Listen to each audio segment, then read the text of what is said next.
ಬಾಲಿವುಡ್ನ border 2 cinema ಇಂದು release ಆಗಿದೆ.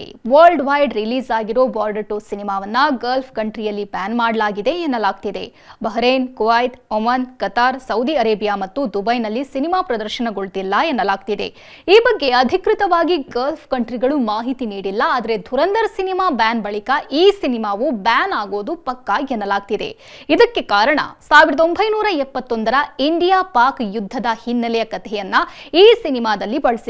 ಜೊತೆಗೆ ಪಾಕಿಸ್ತಾನವನ್ನ ನೆಗೆಟಿವ್ ಆಗಿ ತೋರಿಸಿದ್ದು, ಪಾಕಿಸ್ತಾನ ವಿರೋಧಿ ಭಾವನೆಯನ್ನ ಈ ಸಿನಿಮಾ ಹುಟ್ಟು ಹಾಕುವ ನಿಟ್ಟಿನಲ್ಲಿ 6 ಅರಬ್ ಕಂಟ್ರಿಗಳಲ್ಲಿ ಬ್ಯಾನ್ ಮಾಡಲಾಗಿದೆ ಎನ್ನಲಾಗ್ತಿದೆ. ಕಳೆದ ವರ್ಷ ಧುರಂಧರ್ ಸಿನಿಮಾ ಅರಬ್ ಕಂಟ್ರಿಗಳಲ್ಲಿ ಬ್ಯಾನ್ ಆಗಿದ್ರು ಬಾಕ್ಸ್ ಆಫೀಸ್ ಅನ್ನ ಕೊಳ್ಳೆ ಹೊಡೆದು ಹೈಯೆಸ್ಟ್ ಕಲೆಕ್ಷನ್ ಸಿನಿಮಾ ಆಗಿ ಹೊರಹೊಮ್ಮಿತ್ತು. ಅಷ್ಟೇ ಅಲ್ಲ, ಧುರಂಧರ್ ಮೂವಿಯನ್ನ ಫಸ್ಟ್ ಬ್ಯಾನ್ ಮಾಡಿದ್ದೇ ಪಾಕ್. ಆದ್ರೆ ಪಾಕ್ನಲ್ಲೇ ಯಾವುದೇ ಕಾರ್ಯಕ್ರಮ ಇರಲಿ, ಧುರಂಧರ್ ಸಿನಿಮಾದ ಹಾಡುಗಳೇ ಕೇಳಿ ಬರ್ತಿದ್ವು.